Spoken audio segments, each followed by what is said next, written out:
Welcome to V9 news. ముందుగా headlines చూద్దాం. చంద్రబాబు శ్రీశక్తి ఉచిత బస్సు పథకానికి సమీక్ష. ఆగస్టు 15న శ్రీశక్తి పథకం ప్రారంభమని వెల్లడి. చంద్రబాబు శ్రీశక్తి పథకం విజయవంతం కోసం ఆదేశాలు. నల్లపరెడ్డిపల్లి పోలింగ్ బూత్లను పరిశీలించిన జిల్లా కలెక్టర్. 40% పోలింగ్ నమోదైనట్లు జిల్లా కలెక్టర్ వెల్లడి. ఎలాంటి అవాంఛనీయ సంఘటనలు జరగలేదని వివరించిన కలెక్టర్. ఇక వార్త వివరాల్లోకి వెళ్తే ఆంధ్రప్రదేశ్ ముఖ్యమంత్రి చంద్రబాబు నాయుడు స్త్రీశక్తి ఉచిత బస్సు ప్రయాణ పథకాన్ని ప్రారంభించేందుకు సంబంధించి సన్నాహాలను సమీక్షించారు. ఈ పథకాన్ని ఆగస్టు 15న అధికారికంగా ప్రారంభించనున్నారు. ముఖ్యమంత్రి అధికారులతో సమీక్ష నిర్వహిస్తూ ఈ పథకాన్ని విజయవంతంగా అమలు చేయడానికి అన్ని ఏర్పాట్లను పూర్తి చేయాలని ఆదేశించారు. స్త్రీశక్తి పథకం ప్రధానంగా మహిళలను ఉచిత బస్సు ప్రయాణం అందించడానికి రూపొందించబడింది. దీన్ని ప్రారంభించిన తర్వాత మహిళలు ఏ ఇతర వ్యక్తి బస్సు రవాణా సేవలను వినియోగించే విధంగా తన గమ్యానికి ఎలాంటి రుసుము చెల్లించకుండా ప్రయాణించవచ్చు. ఈ పథకం మహిళలకు ప్రయాణంలో సౌలభ్యాన్ని కల్పించడం, వారి ఆర్థిక బరువు తగ్గించడం, ప్రయాణం సురక్షితంగా ఉండాలని ప్రభుత్వం లక్ష్యంగా పెట్టుకుంది. చంద్రబాబు నాయుడు సమీక్షలో ఈ పథకానికి సంబంధించిన అన్ని ఏర్పాట్లను వెంటనే పూర్తి చేయాలని అధికారులకు ఆదేశించారు.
కాంగ్రెస్ పార్టీ అంటేనే కుంభకోణాల పార్టీ, కమిషన్ల పార్టీ అని వీఆర్ఎస్ నాయకులు విమర్శించారు. కాంగ్రెస్ అవినీతికి కాదేది అనర్హమని వారు తెలిపారు. తాజా జీవో 17 ద్వారా కోడిగుడ్ల కుంభకోణానికి పాల్పడిన రేవంత్ రెడ్డి సర్కార్ దాదాపు 600 కోట్ల కుంభకోణాన్ని పుట్టించిందని ఆరోపించారు. గురుకులాలు, కేజీవీబీ, ఇతర స్కూళ్లలో ఫుడ్ కాంట్రాక్టర్లను మార్చేందుకు నిబంధనలను సడలించే జీవో 17ను తీసుకొచ్చి దాదాపు 20,000 మందికి పైగా ఫుడ్ కాంట్రాక్టర్లను ప్రభావితం చేసి 1,00,000 మందికి పైగా చిరు వ్యాపారాలను ఆర్థికంగా నష్టపెట్టినట్టు చెప్పారు. ఈ చర్యను దుర్మార్గపు చర్యగా అభివర్ణిస్తూ కాంగ్రెస్ పార్టీ ప్రభుత్వ కేటుగుణాలకు ఆరోపణలు ఉంచారు. వారు ప్రజలను దోచుకోవడమే కాకుండా సామాన్య ప్రజల హక్కులను కూడా హరించారని బీఆర్ఎస్ నాయకులు విమర్శించారు. రేవంత్ రెడ్డి గారు ధనవంతులను మరింత ధనవంతులు చేసే స్కామ్ ఒకటి మొదలుపెట్టిండు. అట్లా 100 స్కాములు చేస్తున్నాడు. ఈరోజు తెలంగాణ ప్రజలకు నేను ఈ కోడిగుడ్ల కుంభకోణం గురించి చెప్పాలనుకుంటున్నా. రేవంత్ రెడ్డి చాలా జాగ్రత్తగా ప్లాన్ చేసి తెలంగాణ ప్రజల కళ్ళు కప్పి ఎన్నైతే కుంభకోణాలు చేస్తున్నాడో ఆ కుంభకోణాల్లో పేద బిడ్డల పొట్టగొట్టి కనీసం అంటే 20,000 మంది చిరు వ్యాపారులందరూ కూడా వాళ్ళు రోడ్ల మీద పడి ఏడుస్తూ ఉంటే ఇలా పెద్ద పెద్ద బడా వ్యాపారస్తులు, వాళ్ళ అధికార పార్టీకి చెందిన బడా నాయకులు వాళ్ళకే కాంట్రాక్ట్లు వచ్చేటట్టుగా జీవో నెంబర్ 17 తీసుకొచ్చిండు. దాని గురించి ఈరోజు తెలంగాణ ప్రజలకు వివరించాలని అనుకుంటున్నా. కాంగ్రెస్ పార్టీ అంటేనే కుంభకోణాల పార్టీ, కాంగ్రెస్ పార్టీ అంటేనే కమిషన్ల పార్టీ, కాంగ్రెస్ పార్టీ అంటేనే అక్రమ కేసులు పెట్టే పార్టీ, కాంగ్రెస్ పార్టీ అంటేనే ప్రశ్నించే వాళ్ళందరినీ జైలుకు పంపించే పార్టీ. ఇది కాంగ్రెస్ పార్టీ నైజం. ఇలా తెలంగాణ ప్రభుత్వం రేవంత్ రెడ్డి హయాంలో గురుకుల పాఠశాలల్లో ఇప్పటివే 103 మంది పిల్లలు చనిపోయారు. ఈ గురుకుల పాఠశాలల్లో ఎన్నో విషాహార సంఘటనలు జరుగుతూనే ఉన్నాయి. అది కరెక్ట్ చేయడం చేతగాక ఇంకొక కొత్త కుట్ర గురుకుల పాఠశాలను మాత్రమే కాదు, మొత్తం ప్రభుత్వ పాఠశాలలు, అంగన్వాడీలు, కేజీబీవీలు అన్ని పాఠశాలలను నిర్వీర్యం చేసి ఆ పాఠశాలల్లో ఉండే సంపద అంతా కూడా కేవలం వాళ్ళ పార్టీ బడా నాయకులకు దోచిపెట్టడానికే జీవో 17 తీసుకొచ్చిండు. నేను కొన్ని ఉదాహరణలు మీకు చెప్తాను. అందులో ప్రధానమైన ఉదాహరణ కోడిగుడ్ల కుంభకోణం.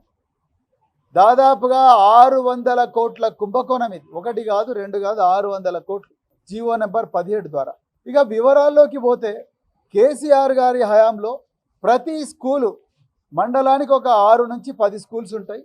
ప్రతి స్కూలుకు కూడా కాంట్రాక్ట్లు ఉండేవాళ్ళు. అంటే స్కూలుకు బియ్యము పప్పులు సివిల్ సప్లైస్ డిపార్ట్మెంట్ రేషన్ షాపుల ద్వారా గోడౌన్ల ద్వారా సప్లై చేస్తే నూనె కానీ పాలు కానీ కూరగాయలు కానీ చికెన్ కానీ మటన్ కానీ మరి ముఖ్యంగా కోడిగుడ్లు కానీ అదేవిధంగా మిగతా చక్కెర కానీ పసుపు కానీ కారం కానీ ఇవన్నీ కూడా రకరకాల చిరు కాంట్రాక్ట్లు సప్లై చేసేవాళ్ళు. అంటే ఒక స్కూలుకు ఆధారంగా కనీసం అంటే 10 మంది చిరు కాంట్రాక్టర్లు బతికేవాళ్ళు. రెక్కాడితే డొక్కాడ నుంచి కుటుంబాల నుంచి వచ్చిన వాళ్ళు, అదేవిధంగా పేదరికంతో మగ్గుతున్న వాళ్ళు, ఉద్యోగాలు రాక నిరుద్యోగులుగా బతికిన వాళ్ళు, వాళ్ళందరూ కూడా ఈ స్కూళ్ళల్లో చిన్న చిన్న చిరు వ్యాపారాలు చేసి వాళ్ళు కనీసం అంటే సంవత్సరానికి 1,00,000 రూపాయలు సంపాదించుకునే వాళ్ళు. కానీ ఈరోజు రేవంత్ రెడ్డి పాలనలో ఆ పరిస్థితి లేదు. వీళ్ళందరూ కూడా రోడ్ల మీద పడ్డారు. తెలంగాణలో 20,000 మంది కాంట్రాక్టర్ల పొట్టగొట్టిండు రేవంత్ రెడ్డి. వాళ్ళంతా చిరు వ్యాపారులు. వాళ్ళు బడబడ మెగా కృష్ణారెడ్డి, సీఎం రమేష్, పొగ్గులేటి శ్రీనివాసరెడ్డి లాంటి కాంట్రాక్టర్లు కారు. చాలా చిన్నవాళ్ళు. వీళ్ళందరూ కూడా ఇప్పుడు తెలంగాణ భవన్ ఇలా పేద ప్రజలందరికీ కూడా తెలంగాణ భవన్ ఒక జనతా గ్యారేజీగా మారిన ఈ పరిస్థితుల లోపల బాధలున్న ప్రతి ఒక్కరు కూడా తెలంగాణ భవన్కి వస్తున్నారు. ఇవాళ వీళ్ళ పొట్టగొట్టిండ్రు, వీళ్ళ రోడ్డు మీద పడ్డారు కాబట్టి వీళ్ళ తెలంగాణ భవన్కి వచ్చింది. పులివెందుల ఒంటిమిట్టి జెడ్పీటీసీ ఎన్నికల పోలింగ్ 7 గంటలకు ప్రారంభమైన దగ్గర నుంచి పెద్ద అరాచకం రాజ్యమేలుతోంది. వైఎస్సార్ కాంగ్రెస్ పార్టీ ఏజెంట్లు ఓటర్ల బూతులకు వెళ్లకుండా తెలుగుదేశం పార్టీ పోలీసులు కలిసికట్టుగా కుట్రను అమలు చేస్తున్నారని వైఎస్సార్సీపీ ఆరోపించింది. వారు చెప్పినట్లుగా మా ఏజెంట్లను తెలుగుదేశం గూండాలు పోలీసులు కలిసి బయటకు లాగేశారని ఆరోపించారు. వైఎస్సార్సీపీకి చెందిన వారు ఉన్నట్లుగా తెలుసుకున్నప్పుడు వారి స్లిప్స్ ను జాడిస్తారని కూడా వారు తెలిపారు. కడప జిల్లాలో పులివెందుల ఒంటిమిట్ట ఈ 2 జడ్పీటీసీ ఎన్నికలు పోలింగ్ 7 గంటలకు ప్రారంభమైంది. ఇప్పుడు 12 అవుతా ఉంది. పోలింగు ప్రారంభం దగ్గర నుంచి ఒక పెద్ద అరాచకం రాజ్యమేలేటటువంటి పరిస్థితిలో ఇవాళ కనిపిస్తూ ఉంది. వైఎస్ఆర్ కాంగ్రెస్ పార్టీకి సంబంధించినటువంటి ఏజెంట్లు కానీ లేదు ఓటర్లు కానీ ఆ బూతుల్లోకి వెళ్ళకోకుండా ఉండే విధంగా ఒక పద్ధతి ప్రకారం తెలుగుదేశం పార్టీ పోలీసులు కలిసికట్టుగా కుట్ర చేసి ఒక వ్యూహం ప్రకారం ఉదయం నుంచి అమలు చేస్తున్నారు. మా పార్టీకి సంబంధించిన ఏజెంట్లు ఎవరైతే ఉన్నారో ఆ ఏజెంట్లు పోలింగ్ బూతుల్లోకి వెళ్తారు 7 గంటల ముందు. ఎక్కడా కూడా మా ఏజెంట్స్ని అలౌ చేయలేదు. 1-2 చోట్ల మా ఏజెంట్లు వెళ్ళిన తర్వాత కూడా వారిని దౌర్జన్యంగా పోలీసుల సహాయంతో ఇతర ప్రాంతాల నుంచి వచ్చినటువంటి తెలుగుదేశం కార్యకర్తల నుండి గుండాలనండి ఇతర ప్రాంతాల నుంచి అంటే పులివెందుల నియోజకవర్గానికి సంబంధం లేని వాళ్ళు, పులివెందుల జడ్పీటీసీ పరిధిలో సంబంధం లేని వాళ్ళు, జమ్మలమడుగు నుంచి ఇతర నియోజకవర్గాల నుంచి వందలాది మంది వచ్చి పోలీసుల సహకారంతో మా ఏజెంట్లను లాగివేసే పరిస్థితి తీసుకురావడం అనేది చాలా దురదృష్టకరమైనటువంటి పరిణామంగా మేము భావిస్తున్నాం. అదేవిధంగా మాజీ ఎంపీపీ పులివెందుల ఆయన బలరాం రెడ్డి గారు, ఆయన ఒక బూత్లో ఏజెంటు. ఆయన వెళ్ళలేలా బయటికి లాగేశాడు. ఏజెంట్ లేకోకుండానే ఎన్నిక జరుగుతూ ఉంది, పోలింగ్ జరుగుతూ ఉంది. ఓటర్లు ఎవరైనా పోలింగ్ స్టేషన్లోకి వెళ్ళేటటువంటి ప్రయత్నం చేస్తే వాళ్ళు వైసీపీ అని ఐడెంటిఫై అయితే గ్రామంలో వాళ్ళు లోపలికి వెళ్ళడానికి వీల్లేదు అని వాళ్ళు స్లిప్పులు లాగేసుకుంటున్నారు. ఇతర ప్రాంతాల నుంచి వచ్చిన వాళ్ళు ఎవరైతే ఉన్నారో వాళ్ళకి ఆ స్లిప్పులు ఇస్తున్నారు. ఈ స్లిప్పులు తీసుకెళ్లి ఓట్లు వేసేస్తున్నారు. ఓట్లు వేసేయటం సాధ్యం అంటే ఎలక్షన్ కమిషన్ వారు అక్కడ ఉన్నటువంటి వారు ఎలవ్ చేస్తున్నారు. దురదృష్టకరంగా ఈ పరిణామం జరుగుతూ ఉంది. అంతేకాదు అవినాష్ రెడ్డి గారిని అరెస్ట్ చేశారు. హౌస్ అరెస్ట్ కూడా కాదు, ఇంట్లోకి చొరబడి ఇల్లంతా ధ్వంసం చేసి ఒక ఎంపీ గారిని అరెస్ట్ చేసి తీసుకువెళ్ళారు. తీసుకువెళ్తే ఎర్రగొండలలో అక్కడ దాకా వెళ్ళారు, మొత్తం తిప్పుతూ ఉన్నారు. సాయం దాకా తిప్పుదాం అనుకుంటారు బహుశా. ఎర్రగొండలో సుధీర్ రెడ్డి గారు మాజీ ఎమ్మెల్యే గారు అడ్డం వచ్చారు. ఏంటండి మా అవినాష్ రెడ్డి గారిని ఈ విధంగా మీరు తిప్పుతున్నారు, ఆయనకి సర్వైకల్ స్పాండిలాసిస్ ఉంది, ఆరోగ్యం బాగోలేదు, మీరు తిప్పడానికి వీల్లేదని కార్యకర్తలు రివర్స్ అయిన తర్వాత గత్యంతరం లేని పరిస్థితుల్లో ఎర్రగొండలో అవినాష్ రెడ్డి గారిని ఈ సుధీర్ రెడ్డి గారి ఇంటికి తరలించారు. ఏమిటి అన్యాయం నేను అడుగుతా ఉన్నాను. ప్రజలు తిరగబడ్డారు. ఎక్కడైతే అవినాష్ రెడ్డి గారిని పులివెందుల్లో అరెస్ట్ చేసి మొత్తం తీసుకెళ్లి మొత్తం తిప్పాలని ప్రయత్నం చేస్తున్నారో ఎందుకు అరెస్ట్ చేశారు? ఇక్కడుండి ఎక్కడైతే అన్యాయం జరుగుతుందో ఆ అన్యాయాల గురించి మాట్లాడతాడనేటువంటి ఉద్దేశంతో ఈయన్ని అరెస్ట్ చేశారు. అరెస్ట్ చేసి తీసుకువెళ్తుంటే మధ్యలో ప్రజలు తిరుగుబడి మళ్ళా గత్యంతరం లేని పరిస్థితుల్లో తీసుకొచ్చి మరి సుధీర్ రెడ్డి ఇంటికాడ ఎర్రగొండలో పెట్టడం జరిగింది. మంత్రి స్థాయిలో ఉండి క్షుద్ర పూజలను నమ్మేలా మాట్లాడడం నేరమని కోమటిరెడ్డికి తెలియదా అని బీఆర్ఎస్ నాయకుడు జగదీష్ రెడ్డి తీవ్రంగా విమర్శించారు. క్షుద్ర పూజల గురించి మాట్లాడిన వాళ్లు మంత్రివర్గంలో ఉండకూడదు, వారు జైల్లో ఉండాలి. జగదీష్ రెడ్డి వ్యాఖ్యలు, రాజకీయ నాయకుల మాటలు, వారి ధోరణి ప్రజలపై ఎంత ప్రభావం చూపిస్తాయో దానిపై దృష్టి సారిస్తున్నాయి. మంత్రి స్థాయిలో ఉన్న వ్యక్తి ఇలాంటి వ్యాఖ్యలు చేస్తే అది ప్రజల మధ్య దుర్గతి నెలకొల్పే అవకాశం ఉందని ఆయన అభిప్రాయపడ్డారు. మంత్రులు తమ పదవిని ప్రజల కోసం, ప్రజల సేవ కోసం వినియోగించాలి. క్షుద్ర పూజల్ని ప్రస్తావించడం వంటి చర్యలు పౌర సమాజాన్ని ప్రతికూలంగా ప్రభావితం చేస్తాయని జగదీష్ రెడ్డి చెప్పారు. కోమటిరెడ్డి వెంకటరెడ్డి కూడా నేరస్తుడే. ఆయన పైన చట్టరీత్యా చర్యలు తీసుకోవాలి. ఆయనకు మంత్రివర్గంలో ఉండే అర్హత కూడా లేదు. ఇటువంటి క్షుద్ర పూజల్ని నమ్మేవాళ్ళు, ప్రచారం చేసేవాళ్ళు, ప్రజల్లో అపోహలు కల్పించే వాళ్లకు తప్పకుండా వీళ్ళు ఉండాల్సింది జైల్లో తప్ప మంత్రివర్గంలో కాదు. ఆయన ఉండాల్సింది జైల్లో తప్ప మంత్రివర్గంలో కాదు. మీ ఇంట్లో కూడా ఆచరించడానికి లేదు క్షుద్ర పూజల్ని, ఎవరింట్లో వాళ్ళు కూడా ఆచరించడానికి వీలు లేదు. అవి లేని మహిమలు ఉన్నాయి అని చెప్పి ప్రచారం చేసే హక్కు ఎవరికి కూడా లేదు. అది సమాజంలో ఒక చెడు పొగడల్ని తీసుకొచ్చే సాంప్రదాయం. అది గతంలో మనం చూసినాం. మనం నెల 2 నెలలకు ఒక వార్తనే వినేది గతంలో. ఈ క్షుద్ర పూజలు చేసిరన్న వాళ్ళను ఊరంతా కలిసి చంపేసిరని రకరకాలుగా. మరి కోమటిరెడ్డి వెంకటరెడ్డి కూడా ఇవాళ అటువంటి జరిగినాయి అని తెలిస్తే మంత్రిగా అదేందో బయట పెట్టడం నీ బాధ్యత. లేదు అవి ఉన్నాయి, దానివల్లనే అక్కడేదో జరిగింది అని కనుక నువ్వు చెప్పింది ఏదైతే ఉందో ఇది పూర్తిగా శిక్షార్హమైన నేరము. కాబట్టి నేను వెంటనే డిమాండ్ చేస్తా ఉన్నా ముఖ్యమంత్రిని, కోమటిరెడ్డి వెంకటరెడ్డి తన వ్యాఖ్యలను ఉపసంహరించుకుంటాడా, ఎటువంటివి లేవు, క్షుద్ర పూజలు ఉండవు అని చెప్పి చెప్తాడా, లేదా మంత్రివర్గం నుంచి తీసేస్తారా, ముఖ్యమంత్రి నిర్ణయించుకోవాలి.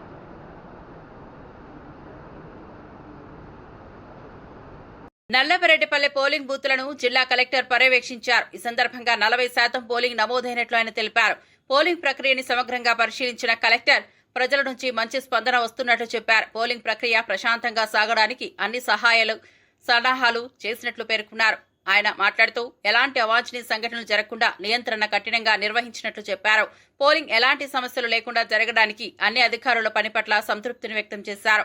ఈ సమయానికి పోలింగ్ ప్రశాంతంగా కొనసాగుతోంది మరియు అన్ని సంబంధిత అధికారులు తమ బాధ్యతలను నెరవేర్చినట్లు జిల్లా కలెక్టర్ తెలిపారు. తద్వారా సురక్షితమైన ఎన్నికల ప్రక్రియ నిర్వహించబడుతున్నట్లు ఆయన తెలిపారు. 11 గంటల సుమారుగా 38 నుంచి 40% వరకు ఓట్లు నమోదైన అన్ని పోలింగ్ స్టేషన్ కూడా చూస్తున్నాము, విజిట్ చేస్తున్నాము. ఇది కూడా ప్రశాంతంగా జరుగుతాము, ఎటువంటి ఇబ్బంది లేకుండా.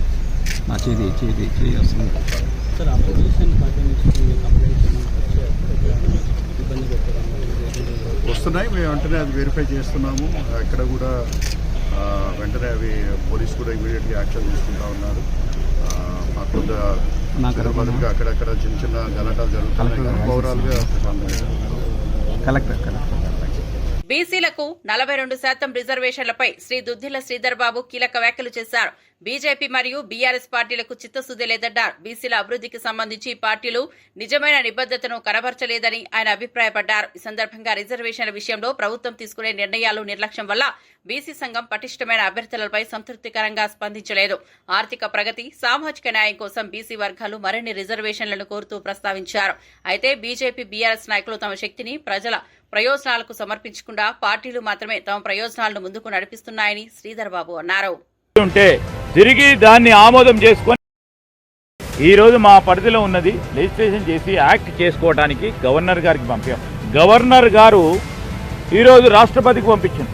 మేము అడుగుతా ఉన్నాం బీజేపీ వారిని, బీజేపీకి సపోర్ట్ చేస్తా ఉన్నాం బీఆర్ఎస్ పార్టీని. ఈరోజు మీరు ఒత్తిడి తీసుకురండి.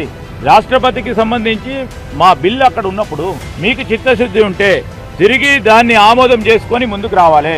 మా రాష్ట్ర ప్రభుత్వ పరిధిలో ఉన్నది ఎంతవరకు ఉందో అంతవరకు చేసినాం. ఎవరి పరిధిలో ఉంది ఇప్పుడు? కేంద్ర ప్రభుత్వం వారి వైఖరి. ఈరోజు మేము చెప్తా ఉన్నాం, ఈ రాష్ట్రానికి సంబంధించి కూడా 8 మంది పార్లమెంట్ సభ్యులు ఉన్నారు బీజేపీ వారు. 8 మంది పార్లమెంట్ సభ్యులు కూడా మేము కోరుతా ఉన్నది, వివిధ పార్టీలకు సంబంధించిన గౌరవ పార్లమెంట్ సభ్యులు ఆ రోజు జంతర్ మంతర్లో పాల్గొనడం జరిగింది. వారు మాకు సంఘీభావం పలకటం జరిగింది. మీరు కూడా ఎందుకు చేయలేదు? తెలంగాణ రాష్ట్రం అభివృద్ధి పరంగా దేశంలోనే అత్యంత వేగంగా ఎదుగుతున్న రాష్ట్రమని మంత్రి కోమటిరెడ్డి అన్నారు. ప్రజలకు మెరుగైన రహదారి సౌకర్యాలు అందించడమే తమ ప్రభుత్వ లక్ష్యమని పేర్కొన్నారు. ఈ లక్ష్యాన్ని సాధించడానికి హైబ్రిడ్ యాన్యుటీ బోర్డు రహదారుల నిర్మాణం ప్రారంభించారు. ప్రతి గ్రామాన్ని మండల కేంద్రానికి, ప్రతి మండలానికి జిల్లా కేంద్రానికి, ప్రతి జిల్లాను రాష్ట్ర రాజధాని కలిపే విధంగా రోడ్ల నిర్మాణం చేపట్టామన్నారు. ఆర్ఎండ్బి శాఖ ఆధ్వర్యంలో 17 ప్యాకేజీలలో 5,190 కిలోమీటర్ల రోడ్ల నిర్మాణం చేపట్టబోతున్నామని ఆయన వెల్లడించారు. ముఖ్యమంత్రి రేవంత్ రెడ్డి, డిప్యూటీ సీఎం బట్టి విక్రమార్క సమన్వయంతో పెద్ద ఎత్తున మంచి రోడ్లు వేయబోతున్నట్లు తెలిపారు. ఈ రోడ్ల నిర్మాణం తెలంగాణ రాష్ట్ర అభివృద్ధికి మరింత దోహదం చేస్తుందని ఆయన అభిప్రాయపడ్డారు. ఇబ్బందులు ఉన్నాయి, బ్యాంకర్స్ కూడా మీరు హెల్ప్ చేయాలి. నాట్ ఓన్లీ న్యూ స్టేట్, మన ఇండియాలోనే ఒక హ్యాపీనింగ్ స్టేట్ ఇది. 4 సిటీ పేరు మీద మేము చేసే గ్రీన్ ఫీల్డ్ హైవేస్ కానివ్వండి, కొత్త ఇండస్ట్రీస్ కానివ్వండి, డిమాండ్స్ రోడ్స్ ట్రాఫిక్ బట్టి కొన్ని చేంజెస్ చేసుకుంటూ నెక్స్ట్ క్యాబినెట్ లో కూడా దీన్ని అప్రూవ్ చేసి వెంటనే స్టార్ట్ చేసే విధంగా చేద్దాం. విజయవాడ మేయర్ రాయన భాగ్యలక్ష్మి ఎన్నికల కమిషన్ పై కీలక వ్యాఖ్యలు చేశారు. వారం రోజులుగా అవకతవకల గురించి ఎన్నికల కమిషన్ కు తమ గోడు వినిపించినప్పటికీ తమకు న్యాయం జరగలేదని ఆమె అన్నారు. ఇప్పటి వరకు ఎలాంటి చర్యలు తీసుకోకపోవడంతో ప్రజలలో ఎన్నికల కమిషన్ పై నమ్మకం పోయిందని ఆమె అన్నారు. ఎన్నికల ప్రక్రియలో అవకతవకలు, అక్రమాలు చోటు చేసుకోవడం ఇష్టం లేదని, అయితే ఎన్నికల కమిషన్ నిర్లక్ష్యం ప్రదర్శించడం వల్ల ప్రజల విశ్వాసం తగ్గిందని ఆమె వెల్లడించారు. ఈ నేపథ్యంలో మరింత సమర్థవంతమైన, సరిగ్గా పనిచేసే ఎన్నికల కమిషన్ అవసరం ఉన్నదని ఆమె అభిప్రాయపడ్డారు. జరుగుతున్నాయి, ప్రతి రోజు వస్తున్నాము ఎలక్షన్ కమిషన్కి మా గోడు వెల్లబుచ్చుకుంటున్నాం. కానీ ఇంతవరకు ఎక్కడ న్యాయం జరిగిన దాఖలాలే లేవు. మేడం గారికి వెళ్తాము, వెళ్ళి రిప్రజెంటేషన్ ఇస్తాము, అక్కడ ఏం జరుగుతుంది, ఏ అన్యాయం జరుగుతుంది అన్నది క్లుప్తంగా చెప్తున్నాము. కానీ ఆమె వెంటనే అక్కడ ఉన్న స్థానిక కలెక్టర్తో నేను మాట్లాడాను, ఎస్పీతో నేను మాట్లాడాను, తగిన చర్యలు చేపడుతున్నాము అంటున్నారు. కానీ పోలీసు వ్యవస్థ పూర్తిగా ఎల్లో వ్యవస్థగా మారిపోయింది. ఈరోజు ఎలక్షన్ కమిషన్ మీద కూడా మా నాయకులకు కానీ, మాకు కానీ, ఆంధ్ర రాష్ట్ర ప్రజలకు కూడా ఈరోజు నమ్మకం లేకుండా పోయింది. ఎందుకంటే ఎలక్షన్ కమిషన్ అక్కడ దగ్గరుండి. వెల్లంపల్లి శ్రీనివాస్ కూటమి ప్రభుత్వంపై విమర్శలు చేశారు. ఓటర్లు తమ ఓటు వేసుకోనివ్వమని పోలీసుల కాళ్లు పట్టుకునే దుస్థితి కూటమి ప్రభుత్వం తెచ్చిందని అన్నారు. ఓటమి భయంతోనే రౌడీయిజంతో, డబ్బు, అధికారంతో దుర్మార్గంగా ఎన్నికలు నడిపిస్తున్నాయని ఆయన ఆరోపించారు. ఉప ఎన్నికల్లో పోటీ చేస్తున్న అభ్యర్థిని ఓటేయకుండా అడ్డుకోవడం దారుణమని పేర్కొన్నారు. ఈ రకమైన కార్యకలాపాలు ప్రజాస్వామ్య విధానాలను కించపరుస్తాయని అన్నారు. దీనిని ఎక్కడా చూడలేదని అన్నారు. ప్రభుత్వ అధికారులతో తప్పులేని హయాంలో ఎన్నికల నిర్వహణ విధానం ప్రజలపై తీవ్రమైన ప్రభావం చూపుతోందని శ్రీనివాస్ అభిప్రాయపడ్డారు. కాళ్లు పట్టుకుని మా ఓటు మాకు వేసుకునే అవకాశం కల్పించండి అనే పరిస్థితికి ఈ ఆంధ్ర రాష్ట్ర ప్రభుత్వం కల్పించింది అని చెప్పి మీ అందరికీ ఒకటి తెలియపరుచుకుంటున్నాను. ఇంత దారుణంగా, ఇంత నికృష్టంగా, ఇంత రౌడీయిజంగా, ఇంత దుర్మార్గంగా నాకు తెలిసి ఈ ఆంధ్ర రాష్ట్రంలో ఎప్పుడు కూడా ఎన్నికలలో జరిగిన పరిస్థితి లేదు. ఈ కూటమి ప్రభుత్వం ఏర్పడిన తర్వాత వాళ్ళకి 15 నెలల పరిపాలన చెప్పుకోవడానికి ఏం అవకాశాలు లేక ఈ ఓటమి భయంతో దుర్మార్గంగా డబ్బుని, అధికార దుర్వినియోగాన్ని అన్నీ చేసి కడపలో ఏదైతే పులివెందుల ఎలక్షన్ జరుగుతున్నాయో పక్క జిల్లాల నుంచి మనుషులు తీసుకొచ్చి ఓటేసే పరిస్థితి వచ్చిందంటే ఎంత దుర్మార్గంగా ఉందో ఈ ప్రభుత్వ పరిపాలన మనందరూ కూడా అర్థమవుతుంది. కనీసం క్యాండిడేట్ కూడా బయటికి వెళ్ళలేని పరిస్థితి, ఏదైతే మా వైసీపీ క్యాండిడేట్ ఉన్నాడో బయటికి వెళ్ళలేని పరిస్థితి. స్థానికంగా ఉన్న ఎంపీని హౌస్ అరెస్ట్ చేయడం, వైఎస్ఆర్సీపీ నాయకులు అంటే చాలు ప్రతి ఒక్కరిని కూడా హౌస్ అరెస్ట్ చేయడం, పోలీసులు గన్నులతో బెదిరించడం, మహిళలు కూడా సాక్షాత్తు మాకు ఓటు హక్కు కల్పించండి అని చెప్పిన పోలీసుల్ని మొరపెట్టుకున్న పరిస్థితి ఈరోజు పులివెందులో కనిపిస్తుందంటే ఎంత దుర్మార్గ పరిపాలన మనందరం కూడా అర్థం చేసుకోవాల్సిన అవసరం ఉంది. ఎందుకు ఒక్క స్థానిక సమస్య ఎన్నికల కోసం ఇంత దుర్మార్గంగా ప్రవర్తిస్తారా? ఒకళ్ళు గెలిస్తే మాత్రం ఏం జరుగుతుంది? మీకు ఏం జరుగుతుంది? సునకానందం తప్ప ఏమీ లేని పరిస్థితి. ఇందాక కూడా చెప్పారు రాంబాబు గారు, గతంలో నంద్యాల ఎన్నికల్లో కూడా మీరు ఇదే విధంగా చేసి గెలిచారని చెప్పని. అదే నంద్యాలలో పబ్లిక్ ఎలక్షన్స్లో 50,000 మెజారిటీతో నంద్యాల ఎమ్మెల్యే గెలిచాడు. అక్కడ చంద్రబాబు నాయుడుకి గుర్తుపెట్టుకోండి, ఈ ఎన్నికలు ఏదో చేసుకున్నాం, మేము అయిపోయానని చెప్పి అనుకుంటున్నారేమో. తప్పకుండా ప్రజలు ఎదురు చూస్తున్నారు. ఎప్పుడు ఎన్నికలు వచ్చినా కానివ్వండి, ఎప్పుడు సార్వత్రిక ఎన్నికలు వచ్చినా కానివ్వండి, డిపాజిట్ లేకుండా కూటమి ప్రభుత్వాన్ని ఓడించడానికి ప్రజలు సిద్ధంగా ఉన్నారు. కోమటిరెడ్డి రాజగోపాల్ రెడ్డి మరోసారి రేవంత్ రెడ్డిపై తీవ్ర విమర్శలు చేశారు. రేవంత్ రెడ్డిని ముఖ్యమంత్రిని చేశాం, మహబూబ్ నగర్ కు ముఖ్యమంత్రిని ఇచ్చాం అని పేర్కొన్నారు. అలాగే ఖమ్మం జిల్లాలో 9 మంది ఎమ్మెల్యేలకు 3 మంత్రులు ఉన్నప్పటికీ నల్గొండ జిల్లాకు 11 మంది ఎమ్మెల్యేలు ఉన్నా 3 మంత్రులు ఉన్నందున సమస్య ఏదైనా ఉందా అని ప్రశ్నించారు. సమీకరణలు కుదరడం లేదు అంటున్నారు. ఎందుకు కుదరడం లేదు, ఎవరు పుల్ల పెడుతున్నారంటూ కూడా అభ్యంతరం వ్యక్తం చేశారు. మరిన్ని వివరాలు ఇచ్చిన కోమటిరెడ్డి పార్లమెంట్ ఎన్నికల సమయంలో రెండోసారి ప్రామిస్ చేసినప్పుడు మేమిద్దరం అన్నదమ్ములము ఉన్నామని తెలియదా అని ప్రశ్నించారు. ఇద్దరం మంత్రులమైతే తప్పేంటి అని అంటున్నారు. ఒడ్డు దాటే వరకు ఓడమల్లయ్య, ఒడ్డు దాటాక బోడి మల్లయ్య అన్నట్లే ఉందని కోమటిరెడ్డి ఆగ్రహం వ్యక్తం చేశారు. మన పార్లమెంట్ ఎన్నికలప్పుడు రెండోసారి ప్రామిస్ చేసి మాటిచ్చినప్పుడు ఇద్దరు ఉండదండి అంటే వాళ్ళు ఎట్లుందంటే ఒడ్డు దాటినాక ఓడమల్లయ్య, ఒడ్డు దాటినాక బోడమల్లయ్య అని చెప్తుంది. ఇప్పుడు సమీకరణం కుదురుతలేమని మన బట్టి విక్రమార్క గారు అంటుంది. ఏం కుదురుతలేవు? 9 మంది ఎమ్మెల్యేలు ఉన్న ఖమ్మం జిల్లాలో 3 మంత్రులు ఉన్నారు. ఎంతమంది ఉన్నారు? 11 మంది ఎమ్మెల్యేలు ఉన్నా నల్గొండకు 3 ఉన్నారు. తప్ప మహబూబ్ గారికి ముఖ్యమంత్రి ఇచ్చినాం కదా మనం. రేవంత్ రెడ్డికి ముఖ్యమంత్రి ఇచ్చినప్పుడు ఇద్దరన్న మీద తప్పేంది? ఇదే నమ్మడం లేవాలని తక్కువ ఇద్దరికిద్దరే గట్టలనే ఇద్దరం. నేనేమంటున్నా, పదవి ఎవరికి ఎప్పుడు ఇవ్వాలని కాంగ్రెస్ పార్టీ అధిష్టానం నిర్ణయం తీసుకుంటుంది. ఆలస్యమైనా సరే నేను ఓపిక పడుతున్నా. పదవుల కోసం పాపులాడే వ్యక్తిని కాను. అమలాపురం వైఎస్ఆర్సీపీ ఇన్ఛార్జ్ పినిపే శ్రీకాంత్ కూటమి ప్రభుత్వంపై తీవ్ర విమర్శలు చేశారు. కూటమి ప్రభుత్వం వచ్చినప్పటి నుంచి వైఎస్ఆర్సీపీ నాయకుల మీద కేసులు పెట్టడమే లక్ష్యంగా పాలన సాగుతోందని అన్నారు. నాయకులను ముందుగా అరెస్ట్ చేసి తర్వాత తీరిగ్గా కేసులు, సాక్ష్యాలు వెతుకుతున్నారని ఆరోపించారు.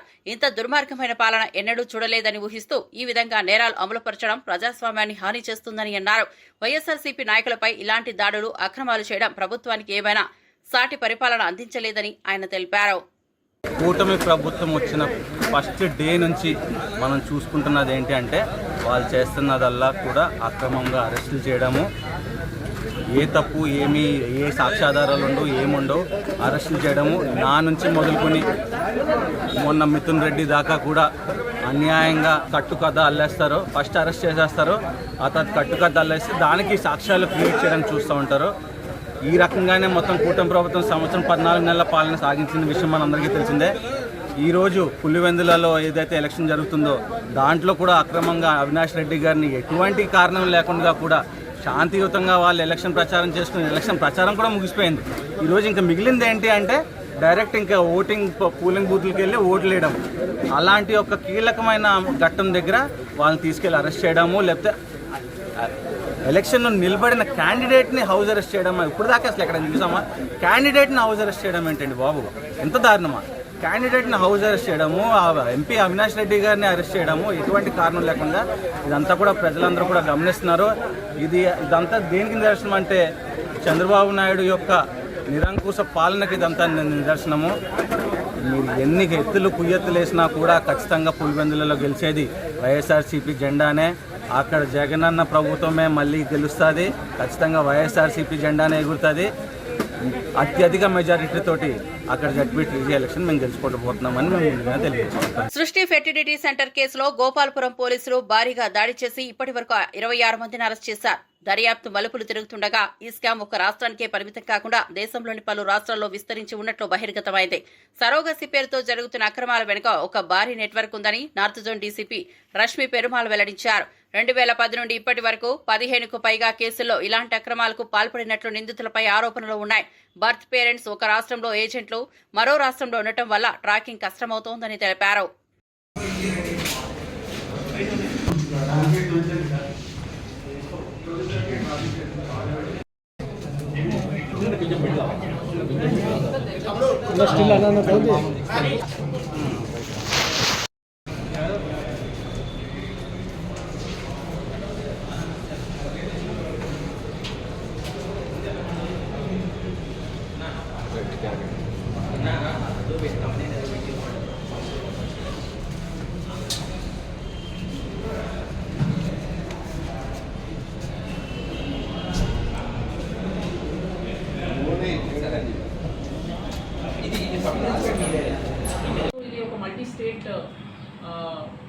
మల్టీ స్టేట్ ఆపరేషన్స్ నడుపుతాం వలన జ్యూరిస్డిక్షన్ కాన్ఫ్లిక్ట్ వస్తుంది అండ్ బికాస్ ఆఫ్ విచ్ ఈ లూప్ హోల్స్ లాలో లూప్ హోల్స్ ఉంటాయి which can be exploited easy.